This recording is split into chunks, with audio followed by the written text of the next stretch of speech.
Great. Welcome and congratulations, Nevada Wild Card. This is Nevada Wild Card, isn't it? Okay. All right. Good. We're in good shape then. My name is Andy Levy. I'm a trial lawyer in Baltimore, Maryland, and I also teach at both of Maryland's law schools, the University of Maryland and the University of Baltimore. Oh, hi, I'm Susan Arnett. I'm a criminal defense lawyer in Hawaii, just retired from the Public Defender's Office, and I also teach at the William S. Richardson School of Law at the University of Hawaii. Good afternoon, students. My name is Anthony Miller. I am an alumni of the program. I'm actually from Nevada. I'm in Las Vegas. And I was a coordinator and facilitator for the program for the last 10 years. And this is my first year as a judge at the national level. So I'm really excited to be here and hear what you have for us today. Good luck. And please introduce yourselves and your teacher. Good afternoon, judges. My name is Max Rock. Outside of We the People, I'm the treasurer of our school's National Honor Society, and I also compete in tennis, basketball, and baseball. This fall, I will be attending the Barrett Honors College at Arizona State University and studying aerospace engineering. Wow. Good afternoon, judges. My name is Hannah Welko. Outside of We the People, I was the captain of the girls varsity golf team for 3 years. In the future, I'm going to attend college to study veterinary medicine. I am Chase Corman. Outside of We the People, I'm the captain of the Incline robotics team. In the fall, I plan to attend the New College of Humanities in London for political science. And our teacher is Mr. Milton Himes. Well, I'm hello, Milt. Mr. Himes, and congratulations to you. That's very impressive list of qualifications. Absolutely. So let me, we're looking forward to hearing from you. Let me read the question, even though everybody knows what it is, but it'll make sure we're all on the same page. And then once I finish, feel free to start your opening statement whenever you're ready. This is Unit 4, Question 1, begins with a quote from Rufus King. It would be inconsistent with the constitutional separation of the executive and legislative powers to let the prerogative, the pardon power, be exercised by the latter. What were the framers' reasons for giving the president the pardon power, and do you agree or disagree with them? According to the framer James Wilson, if the president abuses the pardon power, he can be impeached and prosecuted. Do you agree with Wilson? Why or why not? In your opinion, what constitutes high crimes and misdemeanors? Power to pardon is an inherited right received from governments of the past. Some scholars claim that these roots date back to ancient Greece and Rome. The first appearance of the pardon power appeared during the reign of King Ine of Wessex as a prerogative of mercy. Alexander Hamilton, a strong supporter of a powerful executive, proposed in the National Convention, that the president should have the pardon power as it is historically granted to executive officers. He also wanted the executive to have a check on the judicial branch and ensure justice. We disagree with Hamilton's view and with the framers' decision to give the president the power to pardon. As stated by George Mason, the president ought not have the power of pardoning because he may frequently pardon crimes which were advised by himself. It may happen at some future day that he will establish a monarchy and destroy the republic. The pardon power gives the president the power to pardon at any time after a crime is committed. This can happen before, during, or after criminal processing has taken place. However, in 1866, the Supreme Court case Ex parte Garland decided that the president cannot pardon for future crimes. The language of Article 2, Section 2, Clause 1 highlights two important limitations to the presidential pardon power. First, that the president's authority only extends to federal crimes, meaning he can't pardon for state crimes. Secondly, the president cannot circumvent Congress's power of impeachment. We agree with framer James Wilson's belief that if a president abuses the pardon power, he should be impeached and prosecuted. James Madison stated, "There is one security in this case to which a gentleman may not have averted. If the president be connected in any suspicious manner with any person, and there be grounds to believe he will shelter him, the House of Representatives can impeach him and they can remove him if found guilty." Presidents in the past, however, have used the pardon power in controversial ways. For example, President Ford pardoned President Nixon after the Watergate scandal. This destroyed President Ford's approval rating, and he was not elected for a second term in office. We believe that there should be limitations placed on the presidential pardon. The president should not be able to pardon anyone that he or she has a personal connection. Such a limitation would have prevented former President Clinton from pardoning his brother Roger for drug trafficking and possession. Additionally, a president should not be able to pardon someone for his or her own political gain. With this limitation, Andrew Johnson would not have been able to pardon the former president of the Confederacy in order to gain support from the southern states.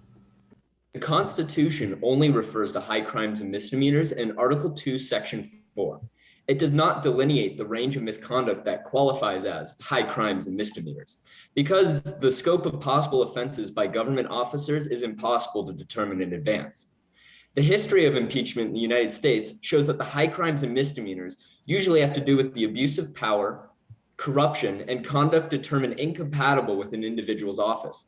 For example, President Clinton's impeachment in which he lied under oath. We also believe that violating one's oath of office and civil duties should also be grounds for impeachment. However, according to former President Gerald Ford, an impeachable offense is whatever the majority of the House of Representatives considers it to be at a given moment in history. The framers intended for the pardon power to be used as a mercy and a way of justice. As stated by Hamilton in Fed 74, the criminal code of every country partakes so much of necessary severity that without an easy access to exceptions in favor of unfortunate guilt, justice would wear a countenance too sanguinary and cruel. Yet, as citizens under the Constitution, we need to ensure that our political officers maintain their oaths of office and uphold the well-being of the country. Thank you. So thank you. So let me start off by asking you a question that keys on your very interesting discussion of In re Garland. How do you read that? Does that mean that Congress has no Article I power to regulate the manner in which the president's power to pardon is exercised? Or do you read Garland as still leaving some possibility that Congress could legislate in that area? In the Supreme Court case, US v. Klein, it actually identified that the legislative branch was not allowed to expand on the presidential power and the presidential's pardon power in any way, shape, or form. And also on top of that, in 2017, Representative Al Green tried to pass an amendment on which the president could not commit a self-pardon. And this was turned down as a result of that case. And there has been a bunch of conflict about where the pardon power should interfere. In the 1926 case, Myers v. United States, the courts upheld that the president should not have any way in the affairs of the courts. But under what the Supreme Court stated, the president should not have a say. I'm intrigued by your suggestion that among the limits on the pardon power should be not if there's a personal relationship between the president and the person for whom the pardon is sought, or if there is political gain for the president. And you mention as an example of a pardon that would not have been allowed using those limitations, President Johnson's pardon of Jefferson Davis. Historically, when one side has vanquished another, it's often the treatment of those who are vanquished that informs how the two get along for the foreseeable future after that, whether it's with mercy and kindness and understanding, or whether it's harsh and without those things. One could certainly argue that Johnson's pardoning of Jefferson Davis helped restore the country and bring a country that had been divided in a civil war closer together, and that there was a political advantage to arguably to Johnson in doing so. How are you going to measure when there may be a societal reason to do something such as President Ford's pardon of President Nixon, putting Watergate behind us, not dwelling on that issue for another 5 or 10 years. But some would say that, Ford did it for his own reasons because they were both Republicans, because he'd been the vice president, whatever. How are you going to navigate those waters? Well, like you mentioned, with President Ford's pardon of President Nixon, he believed that that would help the country move past such an infamous and such a massive scandal. However, I would like to disagree with his ideas. And I believe that everybody in the US, no matter if they're a president or if they're just a common person, deserves the full due process of the law and deserves fair and equal trials. And I don't believe just because somebody is a president, they should receive extra rights or extra pardons purely based off of that fact. Especially more recently with former President Donald Trump, we saw 17 of his pardons over the course of his 4-year presidency were previous business partners. These pardons ranged anywhere from tax evasion to insider trading on Wall Street. And precedents have been tried to be set to limit the pardon power, such as Congressman Stephen Cohen's proposal of HJ Resolution 8 to limit the pardon power so that way the president cannot pardon themselves, their family members, members of their campaign, or previous or present members of their administration.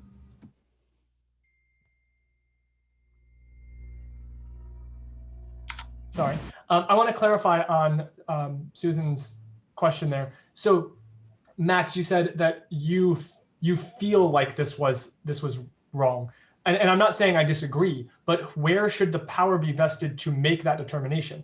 If we're giving the president pardon power, there is some level of discretion given there in when it should and shouldn't be used. Who gets to determine if it was for his own political advantage, if there was some argument that it was for the good of the nation?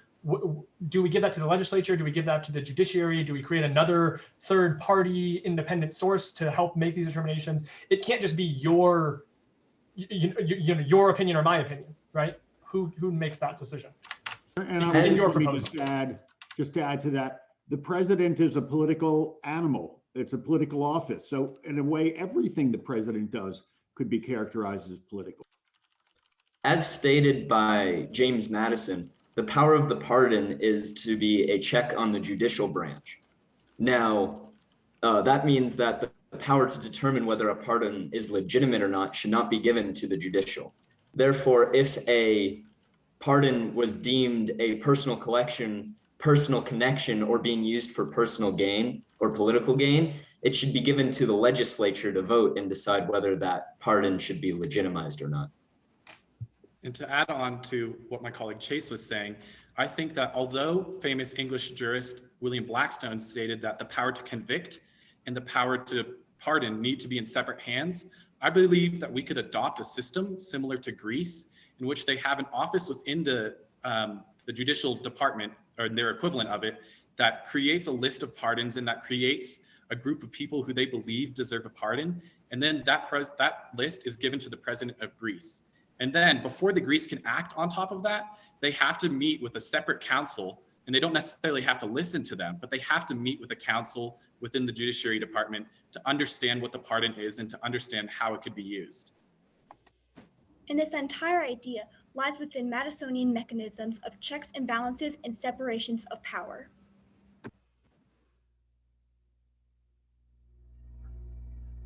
Do you know if the Greece example that you cite has worked? I mean, are there pardons granted in Greece using that power, that process? There are. They use it for any pardons, not just full pardons, but also for commutations and clemency and other and amnesty and other kinds of pardons. But they use those pardons by applying to it.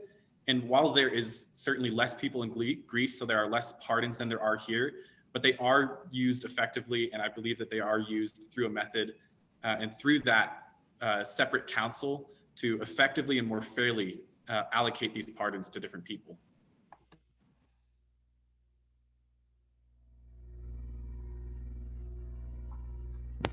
So Blackstone was right about many things, but he was also wrong about many things. Why do you think he thought that the power to convict and the power to pardon needed to be in different hands?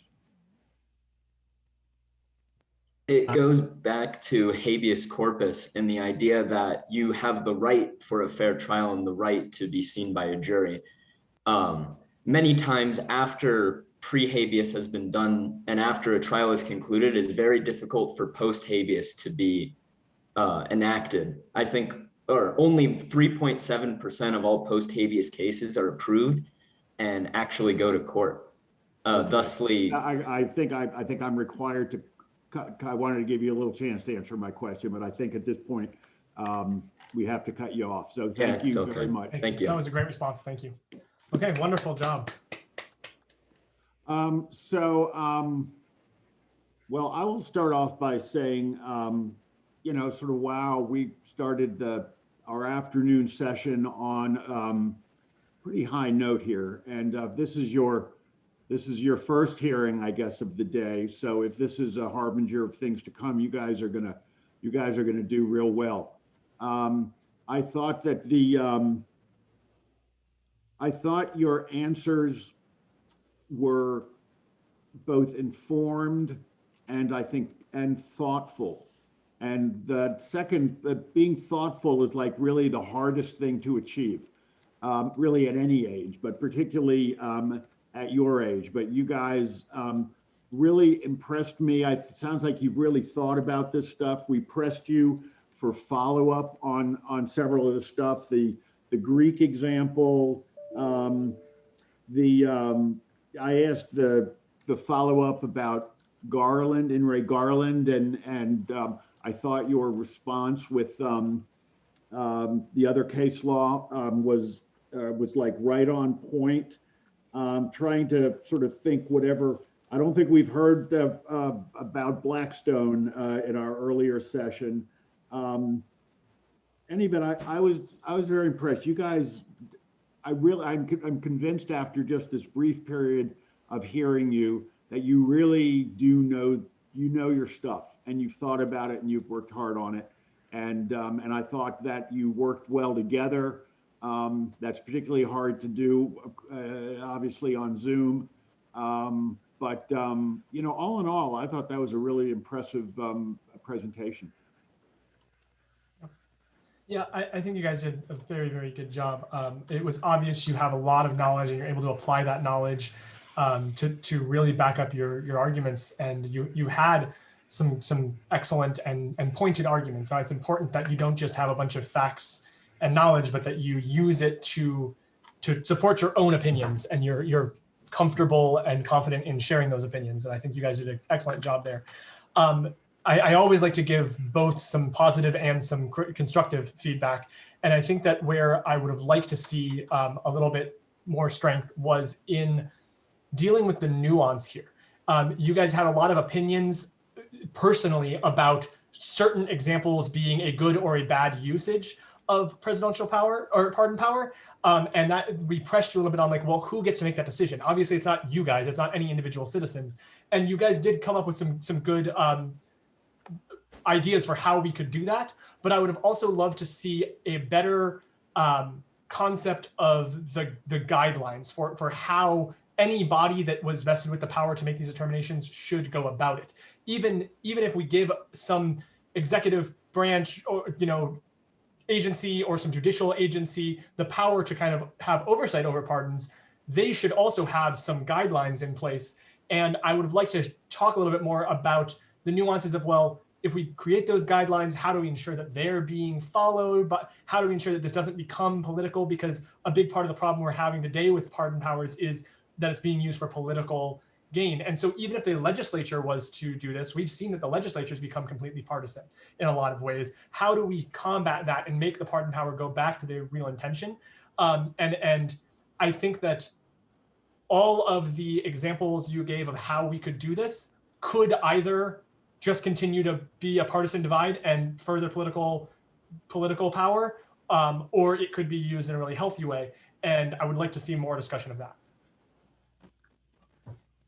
I agree that, you were articulate. You did a very nice job of your initial presentation and then responding to the questions that were asked.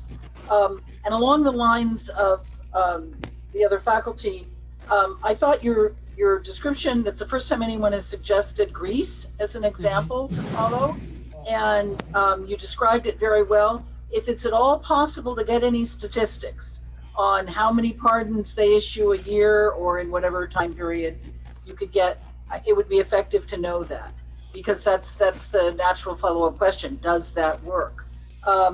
You noted that and I thought, well, I mean, it was a good answer that, well, it's supposed to be a check on the judicial branch, so the judicial branch should be the one involved in checking the exercise of the pardon power.